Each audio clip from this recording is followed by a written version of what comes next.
गुजरात की बड़ी खबर के साथ, क्योंकि गुजरात में अब आज से पटेल राज की शुरुआत होने जा रही है।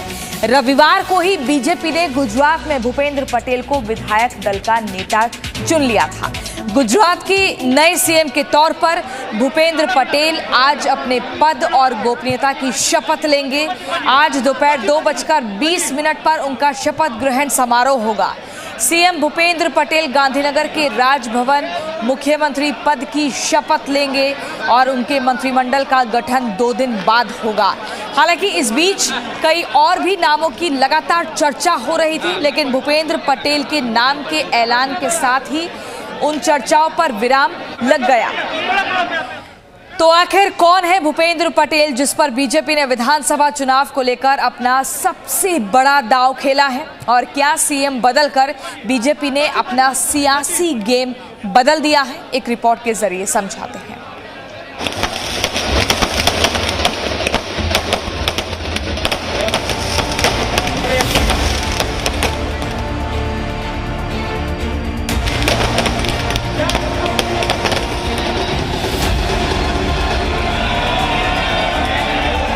गुजरात में पूर्व सीएम विजय रूपाणी के इस्तीफे के महज 24 घंटे में ही बीजेपी ने राज्य को उसका नया सीएम दे दिया।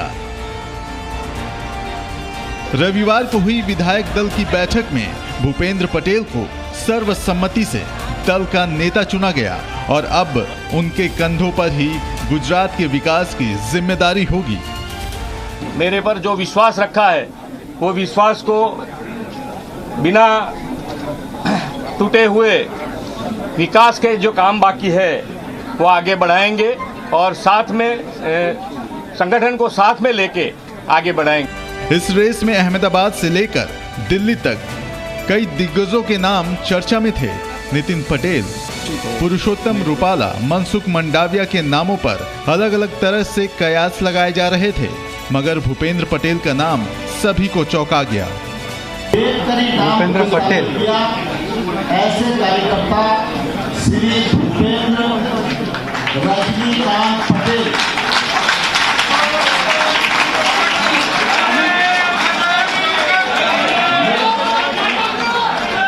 ये प्रस्ताव आ गया है, प्रस्ताव का समर्थन हो गया है। तो गुजरात में सत्ता की सबसे ऊंची कुर्सी पर बैठने वाले भूपेंद्र पटेल कौन हैं, ये भी जान लीजिए। मुख्यमंत्री भूपेंद्र पटेल घाट लोडिया विधानसभा से विधायक हैं। इसी सीट से गुजरात की पूर्व सीएम आनंदीबेन पटेल चुनाव जीतती रही हैं। आनंदीबेन के राज्यपाल बनने के बाद भूपेंद्र पटेल इस सीट से चुनाव लड़े थे। 1 लाख से ज्यादा वोटों से उनकी जीत हुई थी। इससे पहले Bhupendra Patel Ahmedabad urban development authority यानी AUDA के चेयरमैन भी रह चुके हैं। पटेल ने अहमदाबाद म्युनिसिपल कॉरपोरेशन के स्टैंडिंग कमेटी के चेयरमैन के तौर पर भी काम किया है। भूपेंद्र पटेल एक इंजीनियर हैं और पार्टी संगठन पर उनकी मजबूत पकड़ रही है।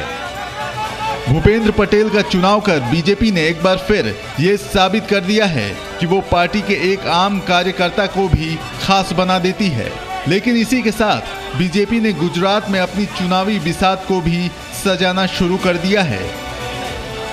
भूपेंद्र पटेल को सीएम बनाकर बीजेपी ने पाटीदार समाज पर फोकस किया है, क्योंकि प्रदेश की कुल आबादी में करीब 14% पाटीदार हैं और प्रदेश के 21% मतदाता पाटीदार ही हैं।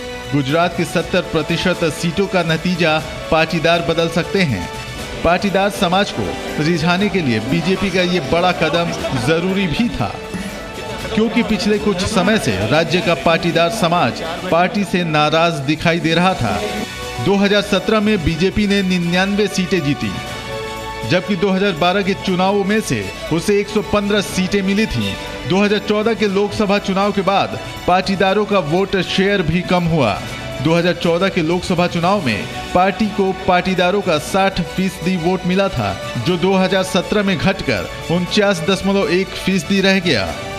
आने वाले समय में जिन भी राज्यों में चुनाव होने वाले हैं, बीजेपी वहां एक नई रणनीति के तहत काम कर रही है। अगर उन राज्यों में मुख्यमंत्री के खिलाफ असंतोष है यानी एंटी इनकम्बेंसी है, तो उस मुख्यमंत्री को हटाकर नए चेहरे को देना यानी एंटी इनकम्बेंसी को खत्म करना या फिर कम करना, ये नई रणनीति है। चाहे वो उत्तराखंड में देख लीजिए, चाहे कर्नाटक में देख लीजिए। गुजरात के सीएम पद पर भूपेंद्र पटेल का चुनाव कर बीजेपी ने कार्यकर्ताओं और पाटीदार समाज दोनों को ही खुश करने की कोशिश की है। अब देखना होगा कि पार्टी का ये कदम 2022 में कितना फायदेमंद साबित होता है। रवि त्रिपाठी, जी मीडिया, दिल्ली।